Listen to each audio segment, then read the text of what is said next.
Alright, now I'm going to show you how to port your manifolds for a 3.6 Pentastar. Right now my Dremel's not plugged up, but I'm just showing you a general idea. Okay. Alright, for the lower half of the older manifolds, there will be flash around this area right here with an indentation for the injector. What you need to do is just port this half right here. This manifold has already been worked on, as I've been working on it already, but this is more just a general of where you need to port, because you'll see this. I'll put a picture in the video of where you need to port and what I'm talking about.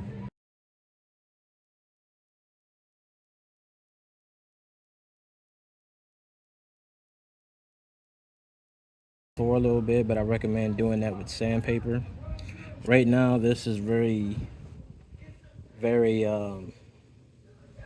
rough because I've only been using the tool on it, but when you're porting it, you're only gonna take it this part right here. You don't need to do the floor right here. You don't need to do the sides right here. Just this part right here. This is the choke point for the port on the older models, because there's a lot of flash that goes around this, that encompasses this whole area. The only time I want you to reshape it, or you can do it at your own discretion, because it's gonna flow good no matter what. After you take off the flash that's around this area, try to get this flat as possible. Right now it's not as flat as I want it to be, but I'll show pictures of examples of what I did already.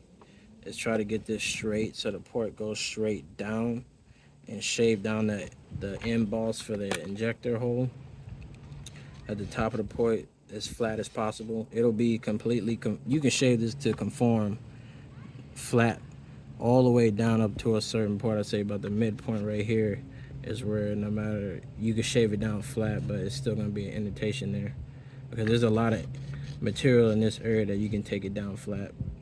But the most part, you just want to remove the flash right here, and then if you want to get crazy, you can do the bottom of the port. You can knife edge the indentation for the injector boss and take that as flat as you possibly can all the way down to the bottom. If you max port this out, if you go around this whole thing and make this thin, you're gonna have to port match the upper half. Here, show the port right here. You're gonna have to port match the bottom of the upper half to match up with the top of the lower. So show the inside of the port. You can see that I matched these up as perfectly as possible, so that way that they're completely conform to each other, because sometimes after you shave this down and you go max with it, it'll kind of be misaligned and it'll be like a little bit of hump there because it's more material. You can't see that on this one because I've already been working on it. But once you get it to this rough state, use a 320 grit to get your finish. That's at the end of it. But if you have indentations that you don't like, use an 80 grit around here in this area with your fingers. And if you use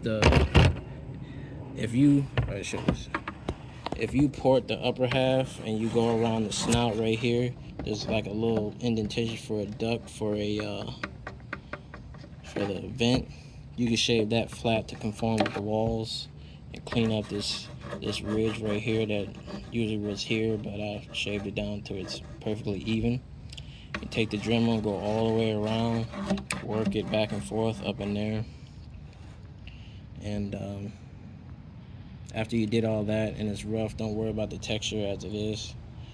And if you cut into anywhere like real deeply, you can try to smooth it out with the Dremel, but you can also use your fingers with a 80 grit to help those transitions out. And then at the end, after you got it all as even as possible, I recommend going to the 320 grit which this manifold at this stage that I done shaved it down so far to, it's ready for the this manifold is mostly ready for the 320 grit, the finishing stage, to get the texture that I want, because these ports are already cleaned out. I'll put pictures and links in the description of the videos that I used to help me. But if you want to buy a spare manifold, all the lower halves will be the same for all years except until 2018, where they add an EGR cooler. So any manifold at about 2018 manifolds that are used, that are for Jeep Grand Cherokees, I believe, and Jeep Cherokees that use the 3.6 will have EGR cooler, I believe. So try to buy or get older ones, because the lower half is always the same. The only thing that can change is it might have an extra type of hookup for an EGR cooler to be strapped to it. But you can get a lower half from any vehicle, like a Town and Country, Dodge Charger, Challenger 200 or 300, and buy a used one and use that for your template, for your spare to use. But other than that, it should be perfectly fine to do this on your own. It's not hard to do. If you need more in-depth, I will plug up my Dremel and show you my hand techniques on where I do it. The most thing I just recommend is use both hands to dress it. Here, come here. Dress it. So start off right here. Just use one hand to hold it and one hand to hold the Dremel steady. You can use it on the high setting. I recommend using a sanding wheel. This bit is kind of dirty because I've been putting a throttle body with it, but I recommend a sanding wheel. You can use it on here. I'll show you. With this Dremel, you only have 2 settings. I recommend using the sanding wheel because if you use a metal bit, you have to be slightly bit more careful. But at the same time, these manifolds can take a lot of digging into. It's only you have to be careful when you get to the edge right here, not to take this down too thin, and try not to slip over into the ridge right here for the gasket. But you can take this down pretty thin, but you don't have to worry about that because the money is right here, and shaving down this indentation for the injector and getting that as flat as possible and getting rid of all this flash.